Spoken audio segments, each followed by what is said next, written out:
सचिन पायलट ने पूर्व मुख्यमंत्री वसुंधरा राजे के शासनकाल में हुए भ्रष्टाचार के मामले की कोई जांच नहीं होने को लेकर कहा कि चुनाव के 6-7 महीने ही रह गए हैं। विरोधी भ्रम फैला सकते हैं कि कहीं कोई मिलीभगत तो रही थी, जिसको साबित करने के लिए अब मुख्यमंत्री अशोक गहलोत को शीघ्र जांच करवानी चाहिए, जिससे कि कांग्रेस कार्यकर्ताओं को लगे कि हमारी कथनी और करनी में कोई अंतर नहीं है। उन्होंने कहा कि सरकार ने कोई कार्रवाई नहीं की है। इसको लेकर अब वो अपनी सरकार के खिलाफ 11 अप्रैल को शहीद स्मारक पर अनशन करेंगे।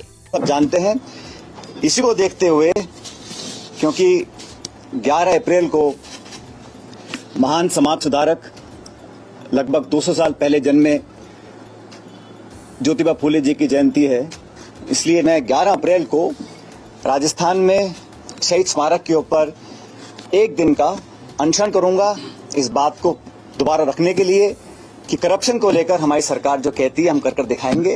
और एक दिन का अनशन 11 अप्रैल को मैं रखूंगा शहीद स्मारक पर। इस बारे में मैंने जिला प्रशासन को सूचित कर दिया है।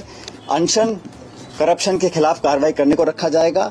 अब तक जो हम नहीं कर सके 4.25 साल में, उसको करने के लिए, ताकि मैं फिर कहना चाहता हूं, जनता जनार्दन है और हर पार्टी को अपनी बात पर विश्वास कायम कराने के लिए प्रमाण देना जरूरी है।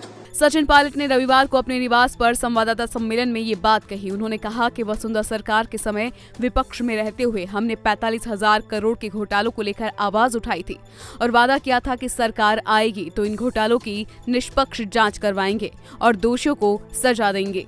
उन्होंने कहा कि मैं अधिवेशन भावना से कार्रवाई करने के लिए तो नहीं कह रहा, लेकिन विपक्ष के रूप में बनी हमारी विश्वसनीयता को बरकरार रखना होगा। पायलट ने कहा कि मैंने सीएम गहलोत से आग्रह किया था और 28 मार्च 2022 को पहला पत्र लिखा था, उस पर कोई जवाब नहीं मिला। इसके बाद दूसरा पत्र लिखा, इसके बावजूद भी कोई कार्रवाई नहीं की गई है। उन्होंने कहा कि केंद्र सरकार पिछले कुछ समय से विपक्ष के लोगों को टारगेट बनाकर कार्रवाई कर रही है। साथ ही उन्होंने कहा कि ईडी ने जिन नेताओं को नोटिस दिया था या छापे डाले थे, उसमें से 95% नेता विपक्ष के ही है। रिपोर्ट कैसी लगी कमेंट करके जरूर बताएं। साथ ही साथ चैनल को सब्सक्राइब करें।